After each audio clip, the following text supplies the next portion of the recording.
Good morning, viewers. It's the Colonel speaking to you live from the Grange for British Imperial YouTube Broadcasting. And today we've got a humorous record. It's Jonah and the Grampus. Written by Marriot Edgar, humorous monologue by Stanley Holoway. Here we go.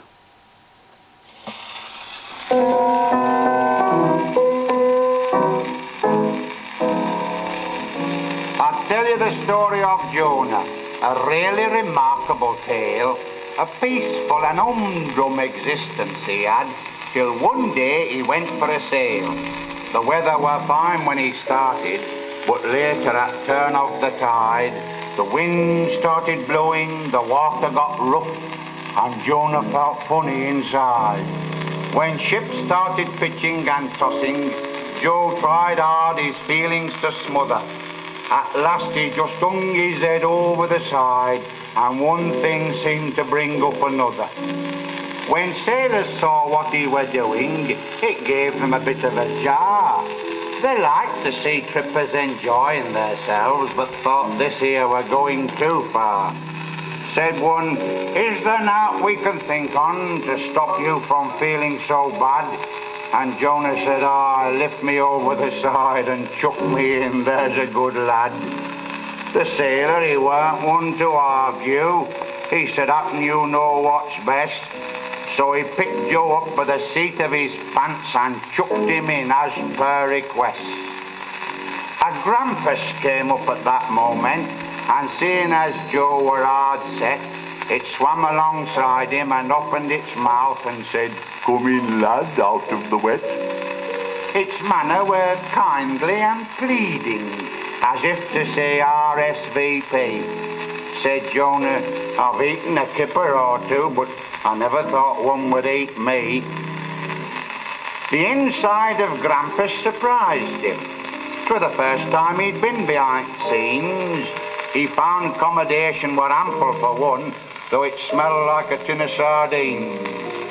They went cruising over the water, and Jonah were filled with delight. With his eye to the blowhole in Grampus's head, he watched ships that pass in the night. "I'm weary of watching," said Jonah. "I'll rest for a minute or so." "I'm afraid as you won't find your bed very soft," said the Grampus. "I've got a hard row." A whaleboat came up at that moment. Said Jonah, "What's this here we've struck?" "They're after my blubber," the Grampus replied. "You best hold on tight while I duck." The water came in through the blowhole and caught Jonah's face a real slosher.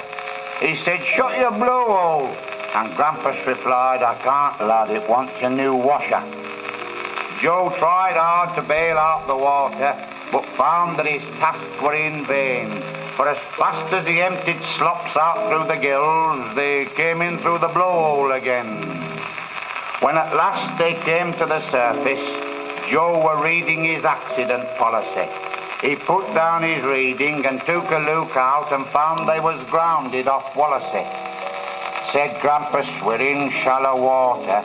I've brought you as far as I may. If you sit on the blowhole on top of me head, I'll spout you the rest of the way." As Jonah obeyed these instructions, the Grampus's lungs did expand, then blew out a fountain which lifted Joe up and carried him safely to land. There were tears in their eyes when they parted, and each blew a kiss, a real big un. Then Grampus went off with a swish of his tail, and Jonah walked back home to Wigan.